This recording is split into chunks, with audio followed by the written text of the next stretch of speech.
నక్క కోడిపుంజు. అనగనగా ఒక అడవిలో ఒక నక్క ఉండేది. ఆ నక్కకి ఒకరోజు చాలా ఆకలి వేసింది. ఆహారాన్ని ఊహించుకుంటూ అడవిలో మొత్తం తిరిగింది. ఎంత తిరిగినా దానికి ఎక్కడా ఆహారం దొరకలేదు. ఆ అడవికి దగ్గరలో ఒక ఊరు ఉంది. నక్క ఆహారం కోసం వెతుకుతూ ఆ ఊరికి వెళ్ళింది. ఒక చెట్టు కింద కోడిపుంజుని చూసింది. మెల్లిగా చప్పుడు చేయకుండా వెళ్ళి కోడిపుంజుని గట్టిగా పట్టుకుంది.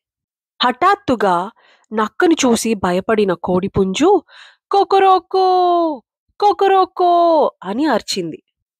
దగ్గరలో ఉన్న గ్రామస్తులు ఆ కోడిపుంజు అరుపు విని దగ్గరికి రాసాగారు. కోడిపుంజు వెంటనే ఒక ఉపాయం ఆలోచించింది. ధైర్యం తెచ్చుకొని నక్కతో ఇలా అనింది. నక్కబావా, నీకు ఆహారం కావడం నాకు ఇష్టమే. కానీ ఈ విషయం ఆ వస్తున్న గ్రామస్తులకి తెలియదు.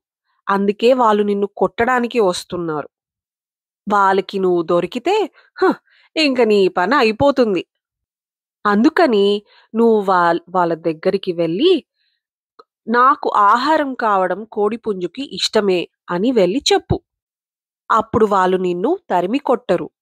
నువ్వు ఎంచక్కా నన్ను తిని ఆకలి తీర్చుకోవచ్చు అని అనింది. ఆ కంగారులో కోడిపుంజు చెప్పిన మాటలు నక్క నమ్మింది. కోడిపుంజుని వదిలేసి జనం వైపు తిరిగి నక్క భాషలో కోడిపుంజు చెప్పమన్నదల్లా చెప్పింది. అవకాశం దొరికిన వెంటనే కోడిపుంజు అక్కడి నుంచి తప్పించుకుంది. ఇక్కడేమో నక్కని జనాలు తరుముతుండగా ఆకలితో అడవిలోకి పరిగెత్తింది. దీని నీతి ఏంటంటే ఉపాయంతో అపాయాలని తప్పించుకోవాలి.